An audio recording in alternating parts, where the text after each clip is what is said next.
we can begin the collaboration that we need to get us moving in that direction. Building on the success of the College Promise program introduced in September 2019, the government will continue this merit-based College Promise program for Bermudian students graduating from our public high schools with a GPA of at least 3.0. Qualifying students will continue to attend the Bermuda College tuition-free with the $250,000 allocated to this program for the next fiscal year. This current school year, 23 students are currently attending Bermuda College tuition-free. Today's students, while they are still children attending school to grow and learn, they are exposed to different things than when me and you attended school. Our students attend school the majority of the time of no fault of their own, having experienced situations that even us as adults would avoid. Today, our dedicated teachers are at times faced with behavioral challenges that go beyond what they can handle within the classroom. While the Department of Education has introduced the MTSS program, we still find that some students require additional assistance. Those students with severe behaviors require consistent daily interventions and support, something that cannot be given in the traditional classroom setting by the traditional classroom teacher. To provide such interventions, the Department of Education will introduce 2 support centers, one for primary and one for middle and senior school students. There has been $512,000 allocated in this year's budget to establish these centers and to hire additional educational therapists, school counselors, and a social worker. This has been something our teachers and our parents have been asking for quite a while, and we are responding to the needs of our students and our system. While I have provided a snapshot of some very important initiatives that will be implemented this year, this is by no means the extent of the programs currently in place and will continue to be implemented within the ministry. I urge you to listen on March 13th, and when I will deliver the Ministry of Education's budget brief in the House of Assembly. In closing, I want the public to know that our government will continue to make public education a priority. This fiscal year will see continued growth and progress in improving our public education system as we continue to implement Plan 2022. While I have no doubt that this year will see some very difficult conversations and decisions having to be made, the Ministry of Education will remain focused on the task at hand.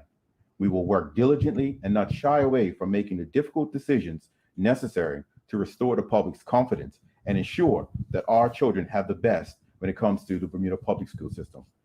I want to thank you for coming out to this press conference this morning.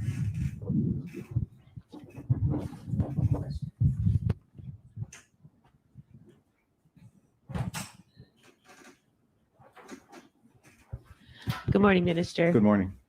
Thank you for that brief.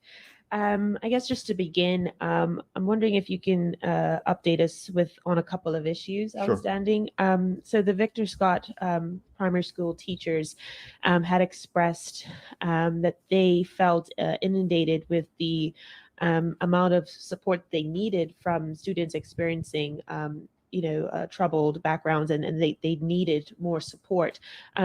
I see here that you intend to dedicate more staff in future, but will they receive support anytime soon? The situation at Victor Scott is being handled by the Department of Education. There's the assistant director that's responsible for primary schools is in conversations with the teachers, with the principal, and with the Department of Education to rectify the situation that's going on there as we speak. Do you know what that entails? I don't want to speak for the Department of Education, but I knew that they have sat down with all parties involved, and they will come up with a solution as we move forward. Also, the BUT as well had sent out some concerns that a couple of meetings that they had planned with the DOE had been canceled. Do you know if they've been rescheduled or any other information? Unfortunately, when the meeting that the BUT was referring to was canceled, it was in the midst of us dealing with the Victor Scott issue. We had issues at Elliott, and we also had issues at Delwood. And unfortunately, the technical officers that would normally be at those meetings were busy dealing with those things, so we can figure out what was going on there. The meeting was rescheduled. The meeting was rescheduled the same week that it was canceled, and it took place on Tuesday.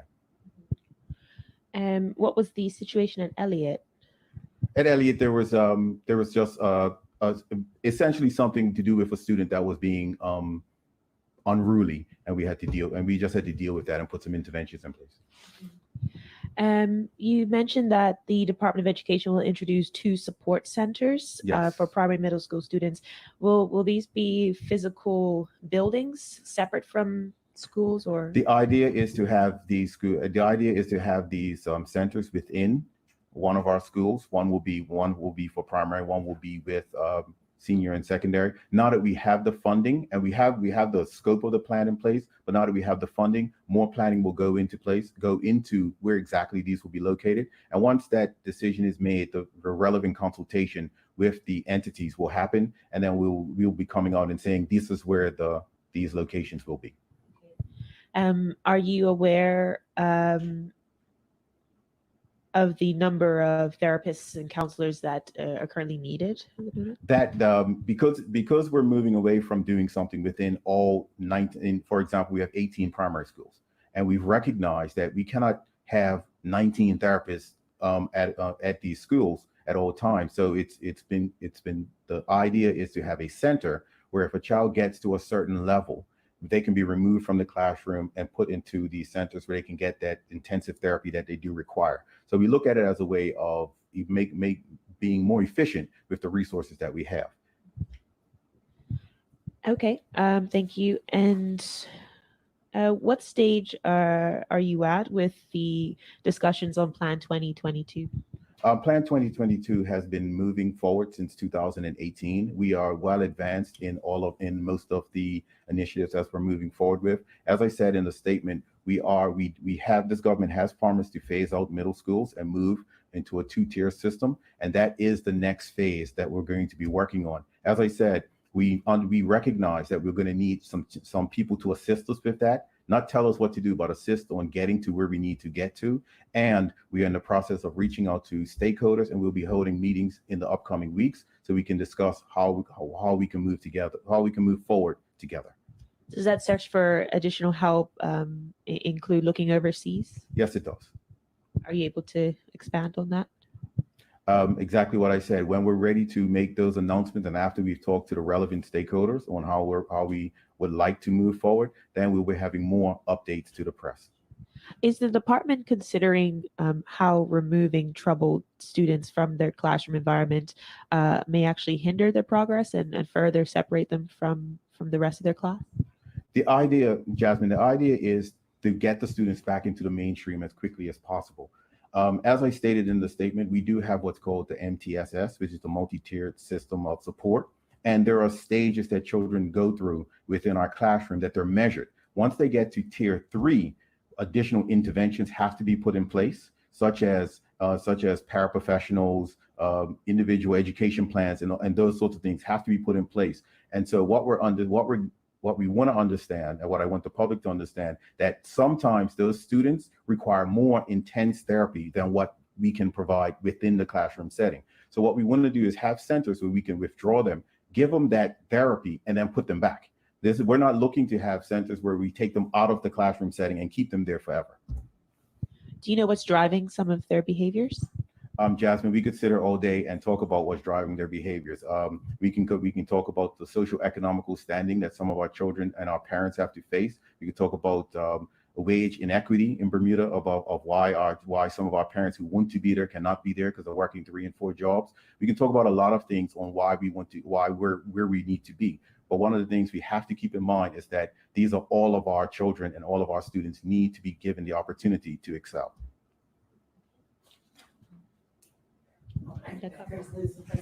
Thank you.